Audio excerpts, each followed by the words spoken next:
ज्यादा बनाए, वीडियो के बाद से आगे आपको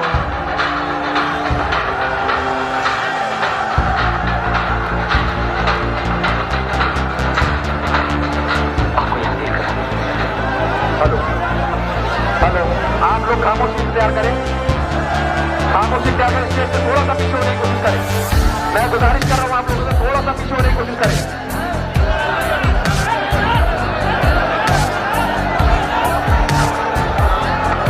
आप लोग बैठ जाए, तशरीफ रखे, नीचे तशरीफ रखे, बैठ जाइए आप लोग, बैठ जाइए। आप लोगों से गुजारिश है कि आप लोग बैठ जाइए।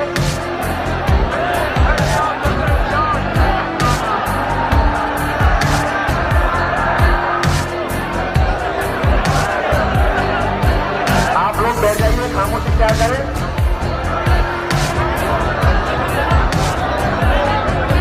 स्टेज पर जो लोग तशरीफ रखते हैं उनसे गुजारिश है कि आप लोग अपनी जगह बैठे। मैं मौजूदाना गुजारिश कर रहा हूं कि आप लोग तशरीफ रखें। आप जब से अब्दुल अजीज, आप जब से महबूब शायर आज जनाब इमरान बदरुल साहब स्टेज पर तशरीफ ला चुके हैं, मेरी जहां तक आवाज पहुंची हुई, मैं आप लोगों से गुजारिश कर रहा हूं कि मेहरबानी करके आप लोग खामोशी इख्तियार करें, शोर ना करें, आप लोग शोर ना करें।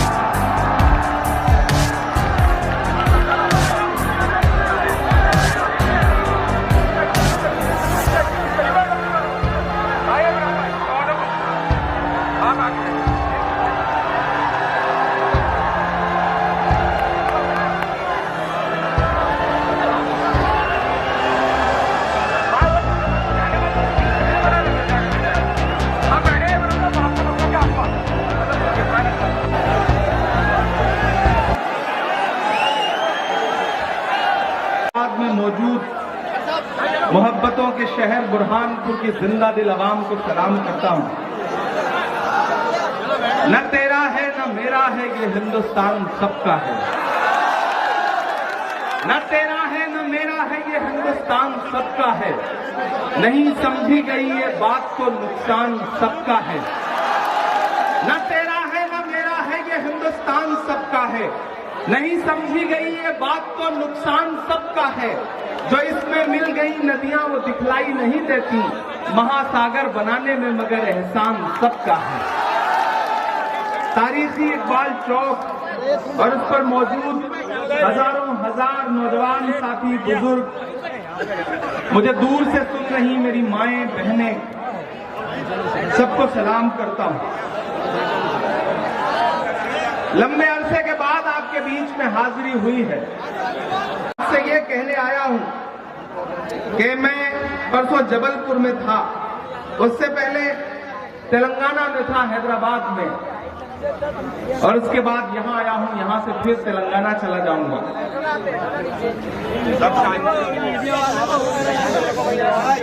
अभी आंखों की शम्में जल रही हैं, प्यार जिंदा है। अभी आंखों की शम्में जल रही हैं, प्यार जिंदा है। अभी मायूस मत होना, अभी बीमार जिंदा है। अभी मायूस मत होना, अभी बीमार जिंदा है। हजारों जख्म खाकर भी मैं जालिम के मुकाबिल हूं। खुदा का शुक्र है अब तक दिले खुददार जिंदा है। बुरहानपुर वालों, आज आखिरी दिन आपके बीच में आया। पहले आने के लिए दावत थी, कई बार आने की तरतीब बनी, लेकिन आज आखिरी दिन आया क्योंकि मैं भी जायजा ले रहा था कि बुरहानपुर करने क्या जा रहा है, कौन सी क्रांति करने जा रहा है। तकरीरें सुन रहा था, जज्बाती नारे सुन रहा था, और फिर मुझे आखिर में लगा कि नहीं, मुझे जाना ही चाहिए। मुराद साहब का शेर है ना कि लाल नीले कई रंगों के अलम आएंगे, और आखिर में यही होगा कि हम आएंगे। बुरहानपुर वालों, आप मुझे मेरी शायरी के हवाले से जानते पहचानते हैं, लेकिन इन 5 सालों में एक इजाफा यह हुआ है कि आपका वो शायर जिसके लिए आप दुआएं करते थे, जिसे नज़्में सुन करके आपने किन्हीं मासूम लम्हों में उसकी सलामती की दुआएं की, आपकी दुआओं ने उसे सिर्फ शायर नहीं रखा, बल्कि उसे हिंदुस्तान की सबसे बड़ी पंचायत में, पार्लियामेंट में मेंबर ऑफ पार्लियामेंट बना करके बिठा दिया। और संयोग भी ऐसा है, इत्तेफाक भी ऐसा है कि मुझे जब मेंबर ऑफ पार्लियामेंट बनने का मौका आया तो मैं कहीं और से नहीं बना, बल्कि आपके 10 किलोमीटर से जहां का बॉर्डर शुरू होता है, महाराष्ट्र से मेंबर ऑफ पार्लियामेंट बना करके पार्लियामेंट में पहुंचाया गया। इसलिए बुरहानपुर और महाराष्ट्र बिल्कुल बॉर्डर पे है, बहुत करीब है। मुझे आपके बीच में हाजिर होना पड़ा। मैं यहां आपसे ये कहने आया हूं कि मेरे भाई, पूरे महाराष्ट्र नहीं बल्कि दुनिया के किसी भी हिस्से में खड़े होकर के मध्य प्रदेश का कोई भी सर्वे उठा के देख लीजिए। हर सर्वे क्या कह रहा है कि पूरे सूबे को मामू बनाने वाले मामा जा रहे हैं, जा रहे हैं। कोई ताकत अब उन्हें रोक नहीं सकती। कल प्रधानमंत्री जी ने इंदौर में रोड शो किया और वो इतना फ्लॉप शो था कि उससे ज्यादा भीड़ तो आज बुरहानपुर के इस चौराहे पर मौजूद है। मामा की विदाई तय है, मामा जा रहे हैं और कांग्रेस कम से कम 150 सीटों के साथ यहां हुकूमत बना रही है। मैं इसलिए भी आया हूं, मेरे आने का मकसद बड़ा है। मैं यहां इसलिए आया हूं बुरहानपुर वालों कि जब सरकार बनने जा रही है तो सरकार में भागीदारी तय करने के बजाय मैंने सुना है कि मेरे कुछ नौजवान दोस्तों को जज्बाती बनाया जा रहा है और ये कहा जा रहा है कि आओ ये कर दे वो कर दे। बड़ी बड़ी तकरीरें हो रही हैं, ये बताया जा रहा है कि हम बुरहानपुर को तो हैदराबाद बना देंगे। यही कहा जा रहा है, वही हैदराबाद जहां 77,000 एकड़ वक्त की जमीनों में से 57,000 एकड़ जमीनें लूट ली गई, बेच दी गई। आप वो बनाना चाहते हैं? आप वो बनाना चाहते हैं जहां ओल्ड हैदराबाद में डेवलपमेंट के नाम पे सिर्फ तकरीरें हुई? कभी हबीब जालिब ने कहा था कि सरे मिंबर वो ख्वाबों के महल तामीर करते हैं, इलाजे गम नहीं करते, फकत तकरीर करते हैं। मैंने सुना कि नारे लगवाए जा रहे हैं, मजहबी नारे। मैं दानिश्वर लोगों के बीच में खड़ा हूं।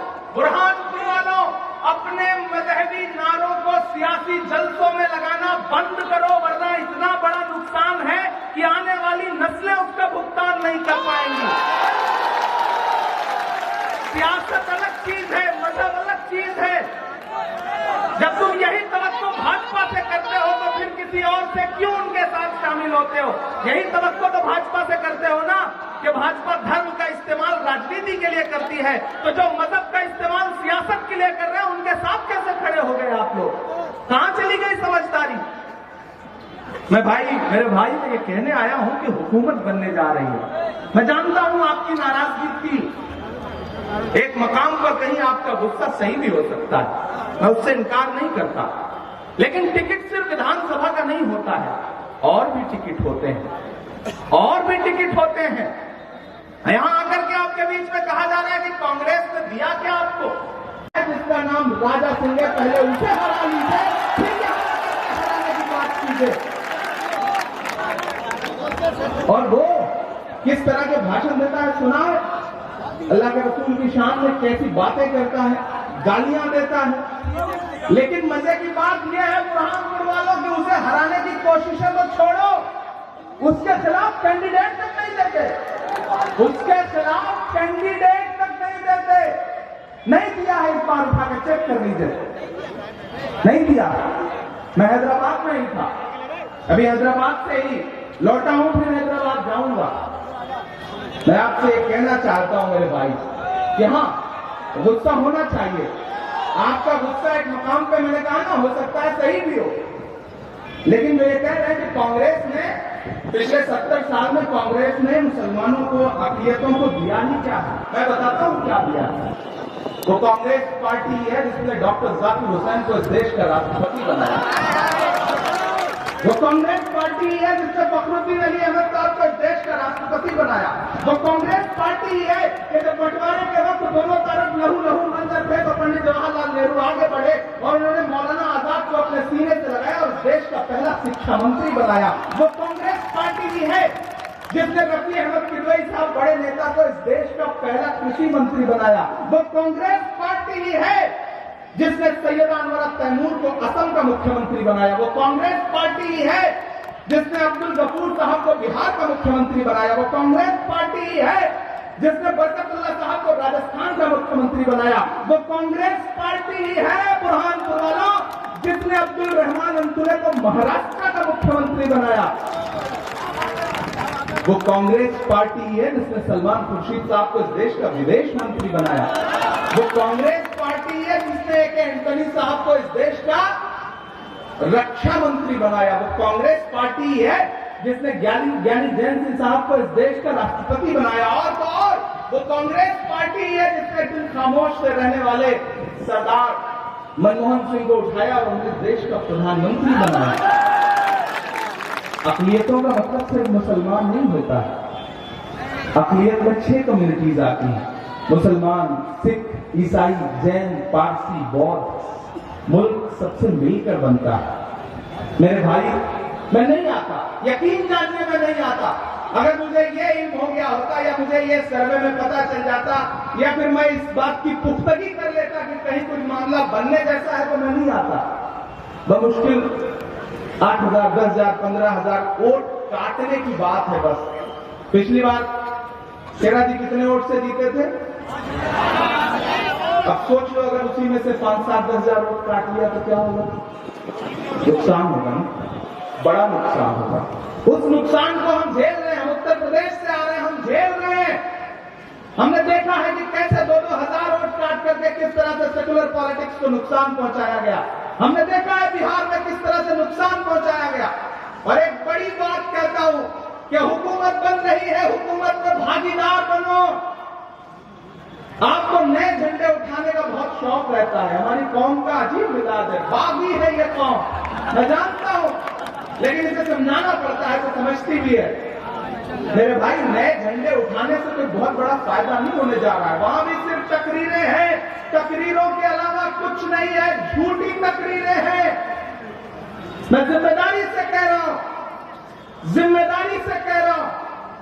मैंने कहा ना, वो कांग्रेस पार्टी है कि एक ऐसे वक्त में जब लोग आपकी परछाई से दामन बचा रहे हो, आपके लिए लड़ने वाले, आपके लिए बोलने वाले, आपके लिए जूझने वाले इमरान प्रताप गोरी को उठाया और देश की सबसे बड़ी पार्लियामेंट में, राज्यसभा में पार्लियामेंट बना के उठाया। और वो आ जाकर के कह रहे हैं कि कांग्रेस ने दिया ही क्या है। मेरे भाई, घर में नाराजगी हो सकती है, नाराजगी हो सकती है, नाराजगी होनी भी चाहिए, अपने हक के लिए मांगना भी चाहिए, जिद भी करनी चाहिए, लेकिन फिर भारतीय जनता पार्टी के हाथ की कठपुतली नहीं बन जाना चाहिए। इतना तो समझदारी दिखानी पड़ेगी। मैं आपसे ये कहने आया हूं कि हुकूमत बनने जा रही है, तो आप भी मान रहे हो ना कि हुकूमत बनने जा रही है। यहां बहुत सारे लोग ऐसे आए हैं जो कांग्रेस पार्टी से इत्तेफाक रखते हैं। कुछ ऐसे भी नौजवान साथी होंगे जो इत्तेफाक ना भी रखते होंगे, मैं उनसे मुखातिब हूं। और जहां मेरी आवाजें पहुंच रही हैं, वो मेरे नौजवान जो जज्बाती नौजवान हैं, जिनके लिए मिल्लत का दर्द बहुत बड़ा करते हैं, उनसे खास तौर से मुखातिब हूं कि दे लेना मुझे सोशल मीडिया पर गालियां, कर लेना मेरे खिलाफ फेसबुक पर जितने पोस्ट करने हो। मैं तो 2017 से नामदेव से झेल रहा हूं, क्योंकि मैं जानता हूं लम्हों ने खता की है, सदियों ने सजा पाई। मैं जानता हूं नुकसान क्या किया जा रहा है, मैं जानता हूं कि क्या नुकसान किया जा रहा है। और एक बात और सुन लेना, अगर सरकार ना हो, अगर सरकार आपकी अपनी ना हो, तो पूरे मुल्क में ऐसा माहौल बना दिया गया है कि अगर दमदार विधायक ना हो तो थाने से मोटरसाइकिल नहीं छुड़वा सकता, तकरीरें कितनी भी बड़ी बड़ी करें। इसलिए सरकार के भागीदार बनो, सरकार के भागीदार बनो। मिलाकर चल रहे हैं, आप क्या कहेंगे? मैंने कहा जो हर जालिम से टकराएगी वो आंधी बनाऊंगा, नए अंग्रेज आए हैं, नया गांधी बनाऊंगा। 4,000 किलोमीटर अपने पैर की छालों की परवाह किए बगैर राहुल गांधी चलते रहे। नारा क्या था? नफरत छोड़ो, भारत जोड़ो। वो नफरत कम होगी तो फायदा किसका होगा? अमन सुकून होगा तो किसका फायदा होगा? मेरे भाई, इस बार खतरा बहुत बड़ा है। इस बार खतरा आईन पर है, इस बार खतरा जमहूरियत पर है। डॉक्टर बाबा साहब भीमराव अम्बेडकर के बनाए हुए संविधान को बदलने की साजिशें हैं, उसको पामाल करने की साजिशें हैं। हद तो यह हो गई है कि नई पार्लियामेंट बनी तो सुना ना किस तरह से गाली दी गई पार्लियामेंट के अंदर। जुल्म के कद तलक आ पहुंची है, आखिरी हद तलक आ पहुंची है। वो जो नफरत थी गली कूचों में, अब तो संसद तलक आ पहुंची है। मेरे भाई, हमारे कानों ने सुना है वो गालियां।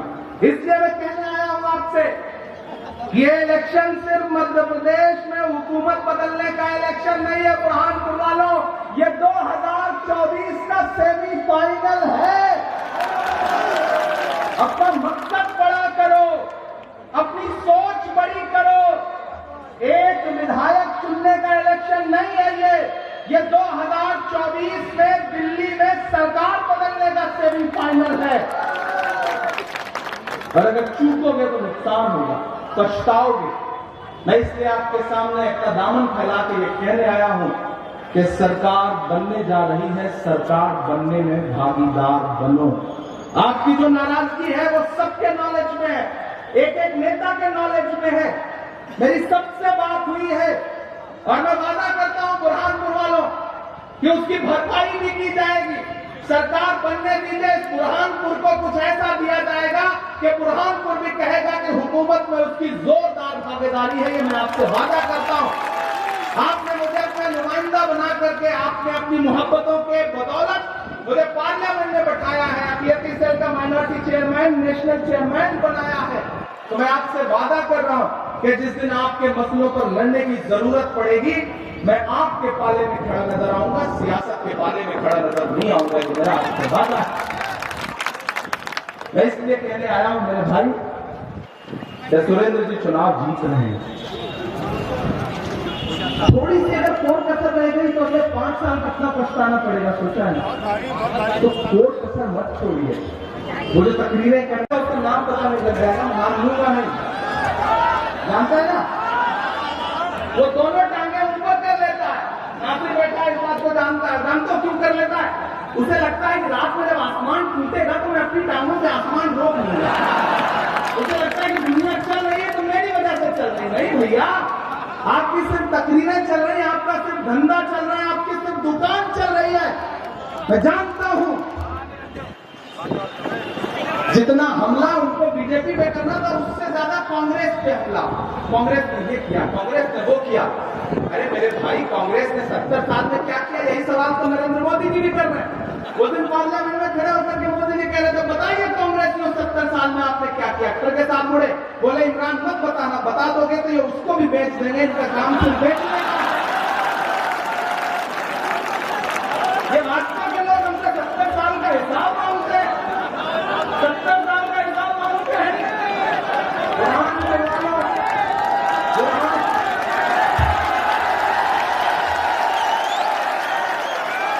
हमसे 70 साल का हिसाब मांगते हैं, बताना मत करना, ये उसको भी बेच देंगे। और एक बहुत बड़ी बात कहता हूं, आपकी तालियों का शोर जाएगा दिल्ली तक, मैं जानता हूं। वो भारतीय जनता पार्टी जो अपना चलाया हुआ 2000 का नोट 7 साल नहीं चला सकी, वो हमसे 70 साल का हिसाब मांगती है। 70 साल का हिसाब मांगती है। वहां भी सिर्फ भाषण है, वहां भी सिर्फ नारे हैं, पैर धोएंगे। मामा जी मैंने देखा पैर धोएंगे। प्रधानमंत्री जी रोहित वेमुला का जब मामला आया तो रोने लगे, जज्बाती हो गए। तो मुझसे पत्रकार साथी ने कहा कि इमरान साहब आज तो प्रधानमंत्री जी भावुक हो गए, आप क्या कहेंगे? मैंने कहा वो किसी का शेर है कि वो तिजारती पहलू निकाल लेता है, मैं कुछ कहूं तो तराजू निकाल लेता है। मैं इसलिए भी तेरे फन की कदर करता हूं, तो झूठ बोल के आंसू निकाल लेता है। झूठों की सरकार है भोपाल से लेकर के दिल्ली तक। बुरहानपुर वालों, इन सरकारों को बदलने का वक्त है। कौन बदलेगा? कौन लड़ रहा है? कांग्रेस लड़ रही है।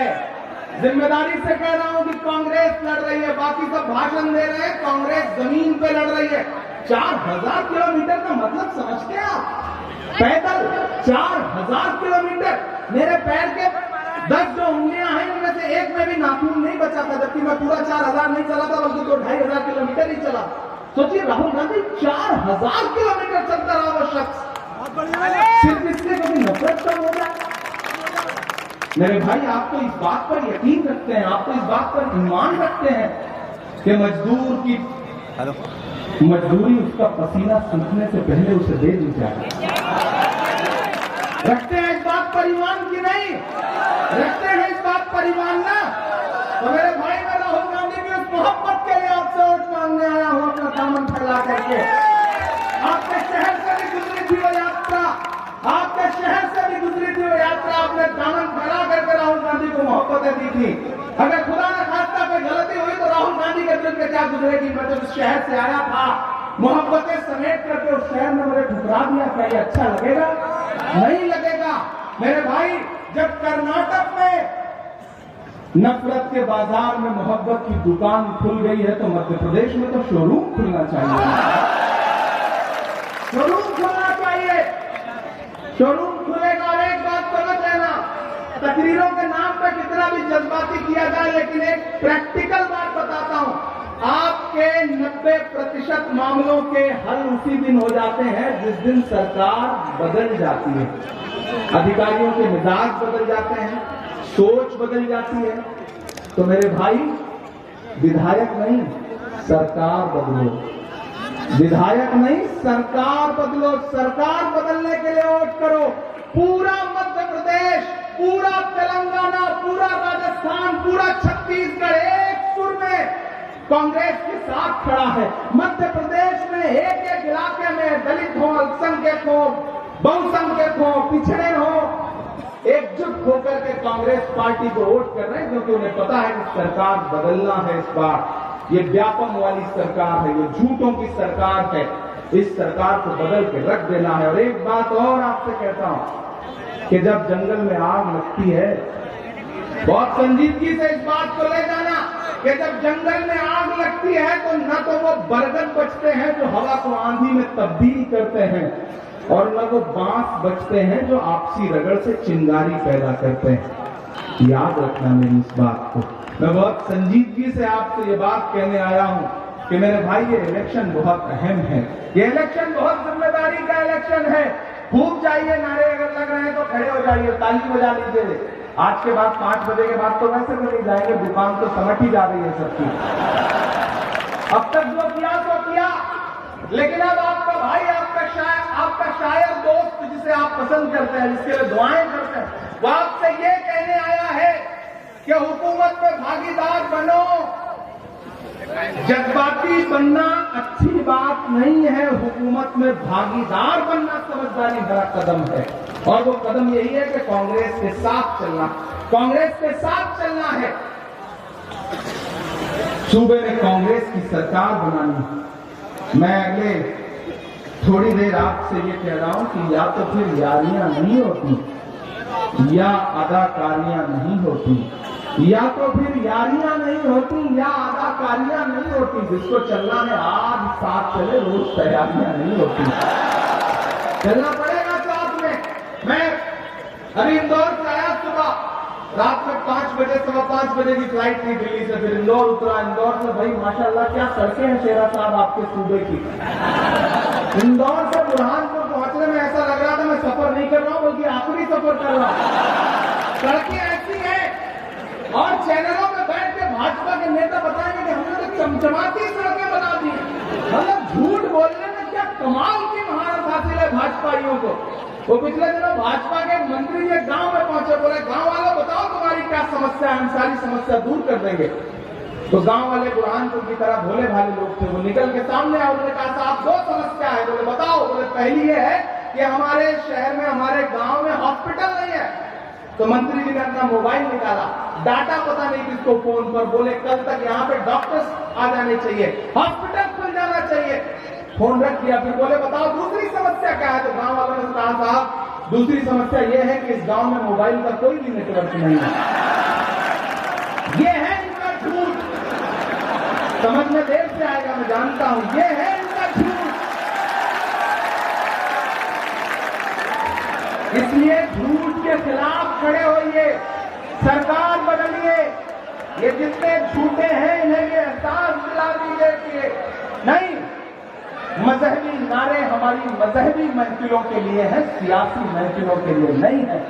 हम अपने हम अपने मजहबी नारों को सियासी जलसों में लगाने से इत्तेफाक नहीं रखते हैं।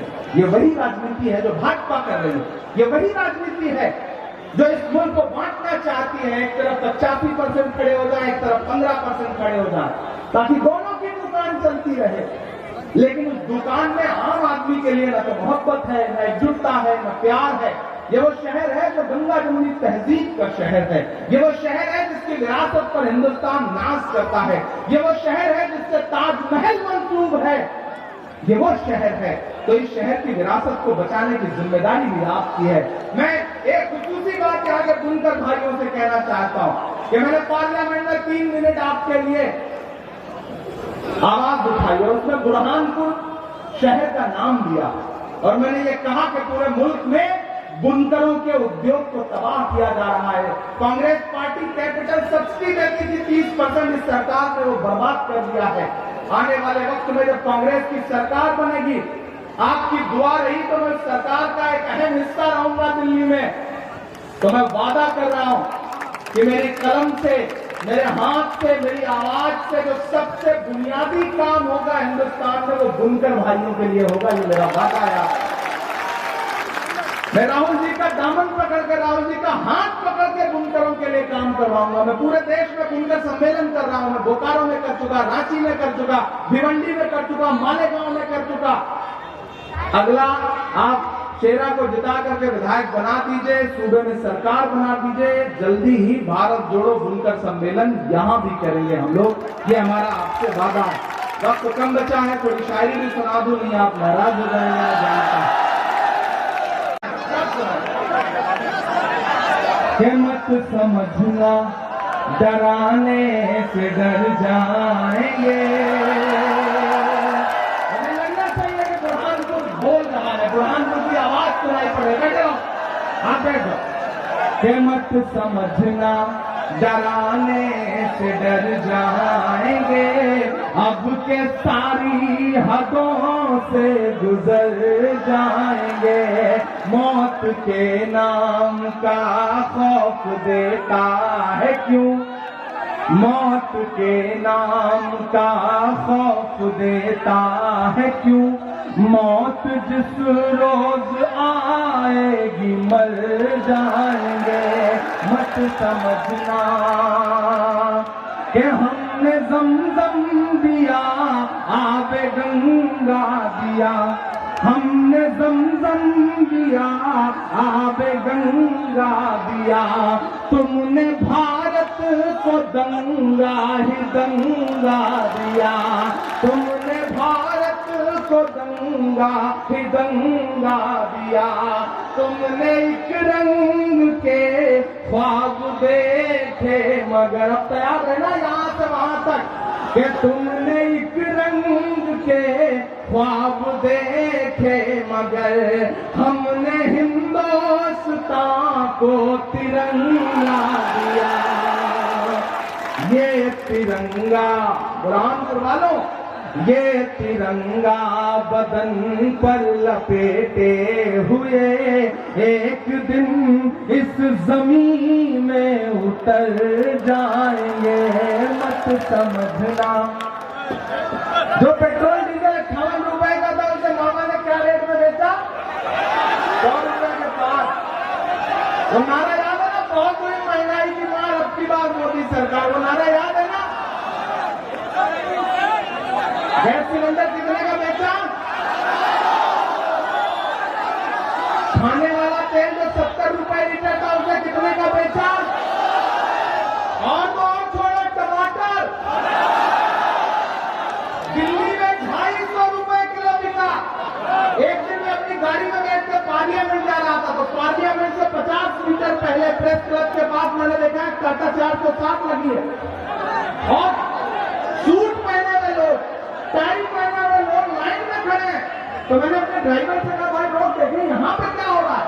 जब हमने पलट के देखा तो पता चला सब्सिडी वाला टमाटर बिक रहा है वहां पर, 250 रुपए किलो टमाटर। लेकिन कांग्रेस क्या कह रही है कि 500 रुपए का गैस सिलेंडर देंगे।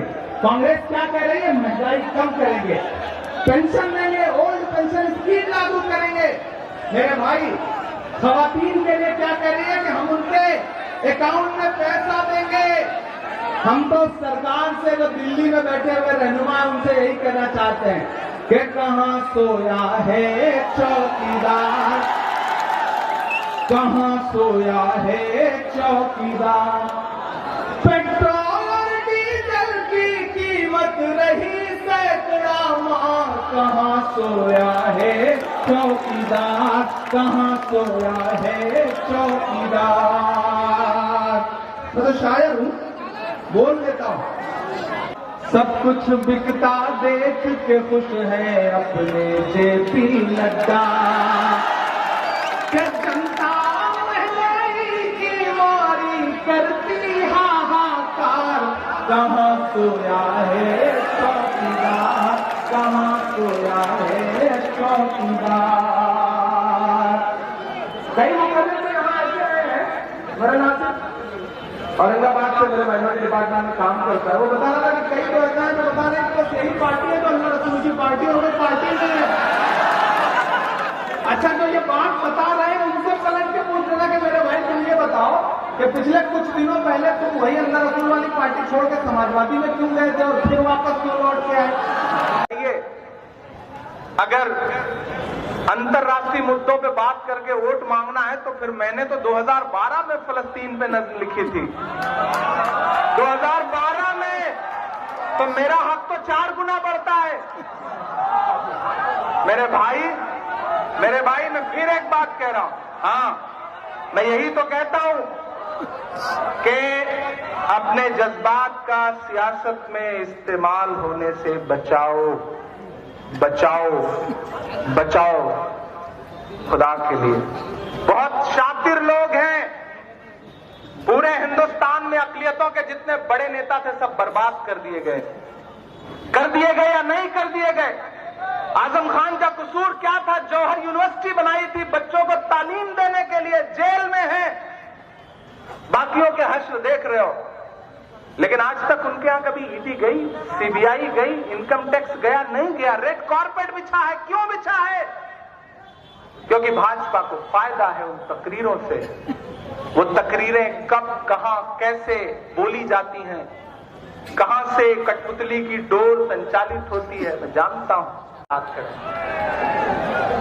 बहुत शुक्रिया, बहुत।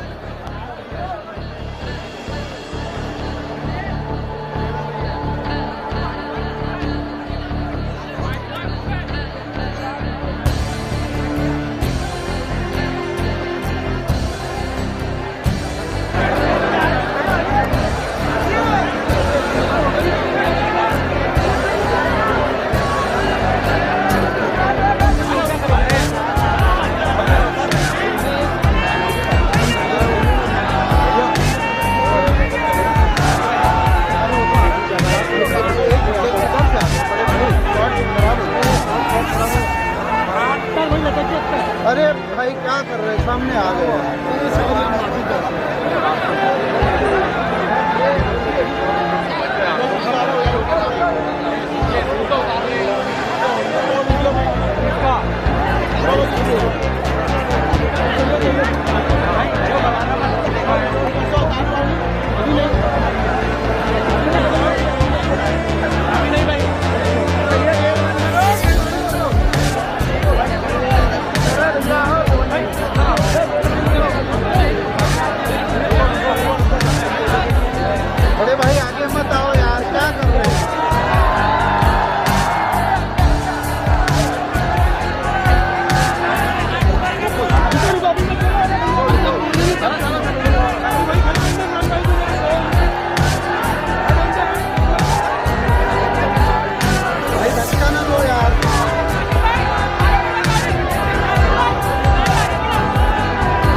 वो जाएगी दूर तक, मैंने बोल रहा था ये नहीं जाएगी, ये है कि जाएगी पंप पे।